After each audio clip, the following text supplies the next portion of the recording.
On peut être prudent et se sentir un peu en sécurité, mais être en sécurité sur les routes, je pense pas. Non. Les routes de Nouvelle-Calédonie ne sont pas sûres.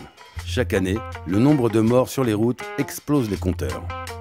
Chaque semaine, nos élus y sont confrontés. Alors, nous sommes allés leur demander à nos super citoyens si la mortalité sur les routes calédoniennes était une fatalité.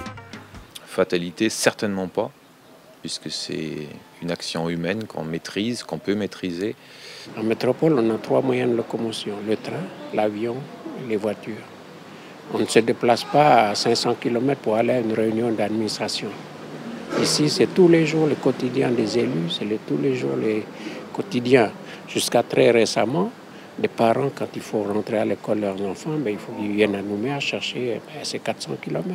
Un véhicule essence qui roule à 60 à l'heure, avec la circulation qu'il y a maintenant entre le nord et le sud, ça fait des engorgements de véhicules derrière ces véhicules. Quand ils sont derrière quelqu'un qui ne roule pas vite, donc ils s'énervent à tel point qu'ils finissent par doubler au mauvais moment, au mauvais endroit. Un peu n'importe où, n'importe comment. Et là, on a des accidents. Donc, multipliez, s'il vous plaît, les passages 3 voies, comme il y a en Nouvelle-Zélande, comme il y a en Australie, comme il y en a un peu partout dans le monde. Parce que ça, au moins, les gens savent que dans 5 km, ils pourront doubler.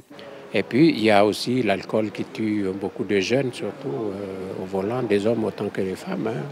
À une certaine époque, il y avait un peu plus de retenue au niveau des femmes, mais maintenant, à notre époque d'aujourd'hui, là, je pense que voilà, on est à égalité, quoi.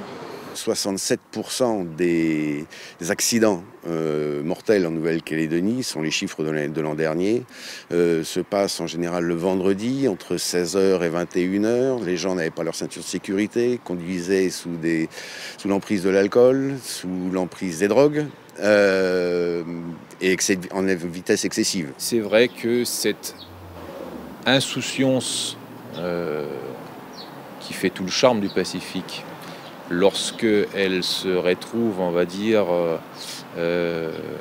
transposée à la conduite d'un véhicule, c'est parfois à des mauvais côtés. On n'y pense pas forcément aux répercussions d'une soirée arrosée, on ne pense pas forcément au mal qu'on peut faire avec un moment d'inattention. Mais ça peut changer, mais je pense qu'il y a un gros travail à faire qui ne se fera pas en 1 an ou 2 ans, mais sur plusieurs décennies, quoi.